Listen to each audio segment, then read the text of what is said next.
Assalamualaikum warahmatullahi wabarakatuh. Saya Via Al-Yahuda. Di sini akan membahas bab 9 mengenai riddah, mengenal kufur, meneguhkan iman. Riddah adalah memutuskan Islam. Riddah terbagi kepada 3 macam, yaitu riddah keluar dari Islam karena perbuatan, karena perkataan, dan karena keyakinan.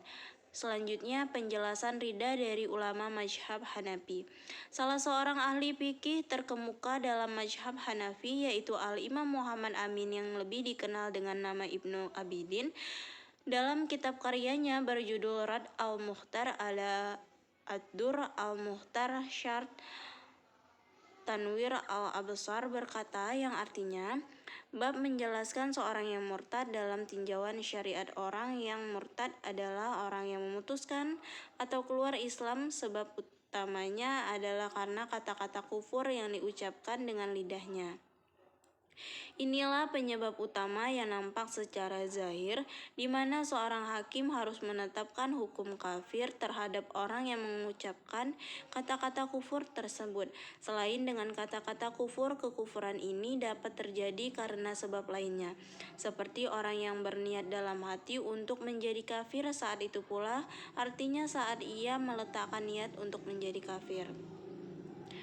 Selanjutnya penjelasan riddah dari ulama mazhab Maliki. Al-Imam Al-Qadli Iyad Al-Maliki dalam kitab karyanya berjudul Asy-Syifa bi Ta'rif Huquq Al-Mustafa berkata, yang artinya bab pertama penjelasan tentang mencaci maki atau merendahkan Rasulullah baik dalam bentuk kata-kata atau tulisan. Barang siapa mencaci maki Rasulullah, mencelanya, menyandarkan kerendahan, kekurangan, aib kepadanya, baik pada diri beliau sendiri atau agamanya, ajarannya, akhlaknya, atau pada sifat dari sifat-sifatnya, atau merendahkan kehormatan atau menyerupakannya dengan sesuatu untuk tujuan menghinakannya, merendahkannya, mengecilkan keutamaannya, atau untuk tujuan berpaling darinya dan membuat aib baginya. Maka orang semacam ini adalah orang yang mencaci Rasulullah. Dan Ibnu Syahnum berkata, para ulama telah sepakat ijma bahwa orang yang mencaci maki Rasulullah dan menghinakannya maka ia telah kafir, dan orang semacam ini layak mendapatkan ancaman Allah untuk disiksa.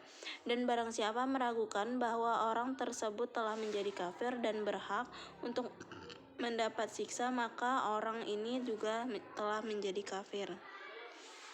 Selanjutnya penjelasan riddah dari ulama mazhab Syafi'i. Al-Imam Yahya Ibnu Syaraf An-Nawawi Asy-Syafi'i dalam kitab Minhaj At-Talibin wa Umdah Al-Muftin berkata, yang artinya kitab tentang riddah atau kufur. Riddah adalah memutuskan Islam baik karena niat, karena perbuatan, atau karena perkataan, dan sama halnya ia mengatakannya untuk tujuan menghinakan, atau karena mengingkari, dan atau karena meyakini kata-kata kufur tersebut. Selanjutnya penjelasan riddah dari ulama mazhab Hanbali. Syekh Muwaffaquddin Abdullah Ibnu Ahmad Ibnu Qudamah Al-Maqdisi Al-Hanbali dalam kitab Al-Mughni berkata, bab hukum orang murtad. Orang murtad ialah orang yang menjadi kafir setelah Islam. Maka barang siapa menyekutukan Allah atau mengingkari ketuhanannya atau keesaannya, artinya bahwa Allah tidak menyerupai segala apapun dari makhluknya, atau mengingkari salah satu sifat-sifatnya, atau menjadikan baginya seorang istri atau seorang anak, atau mengingkari seorang nabi yang telah disepakati kenabiannya, atau mengingkari salah satu kitab dari kitab-kitab Allah yang diturunkan kepada sebagian nabinya, atau mengingkari sesuatu yang nyata sebagai bagian dari kitabnya tersebut, atau mencaci maki Allah atau mencaci maki Rasulnya, maka orang tersebut telah menjadi kafir. Dan barang siapa mengingkari kewajiban salat 5 waktu atau sesuatu yang jelas merupakan bagian dari salat 5 waktu tersebut, atau menghalalkan perbuatan zina atau khamar, atau menghalalkan beberapa perkara yang nyata sebagai perkara-perkara haram dan telah disepakati tentang keharamannya, maka jika karena benar-benar bodoh, maka ia harus diajarkan kepadanya. Namun jika ia telah tahu, maka ia menjadi kafir. Selanjutnya, kaidah-kaidah penting para ulama. Yang pertama, barang siapa berkata kufur syarih jelas atau berbuat perbuatan kufur atau meyakini keyakinan kufur, walaupun orang ini telah mengetahui bahwa apa yang terjadi pada dirinya tersebut sebagai kekufuran, maka orang seperti ini tidak dapat dimaafkan. Ia tetap dihukumi telah menjadi kafir. Demikianlah inilah yang telah dinyatakan oleh Al-Imam Al-Qadli Iyad, Ibnu Hajar Al-Haytami dan berbagai ulama lainnya dari ulama mazhab Hanafi. Yang kedua, ucapan kufur yang jelas sari tidak dapat menerima takwil.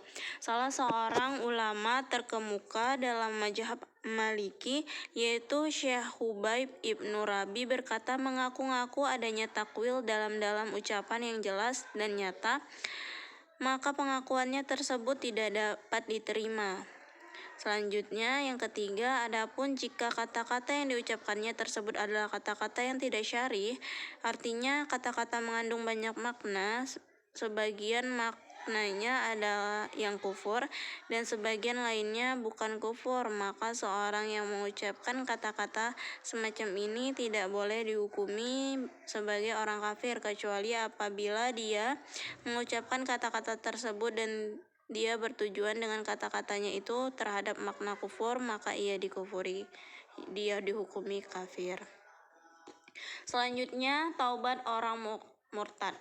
Adapun cara taubat bagi orang yang murtad adalah dengan melepaskan kekufuran seketika itu pula dengan mengucapkan 2 kalimat syahadat, yaitu asyhadu an la ilaha illallah wa asyhadu anna muhammadar rasulullah.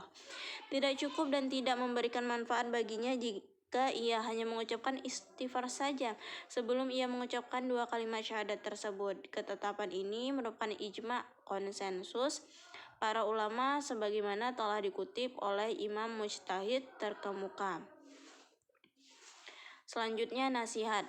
Para ulama terkemuka telah mengungkapkan banyak sekali dari contoh kata-kata yang merupakan kekufuran.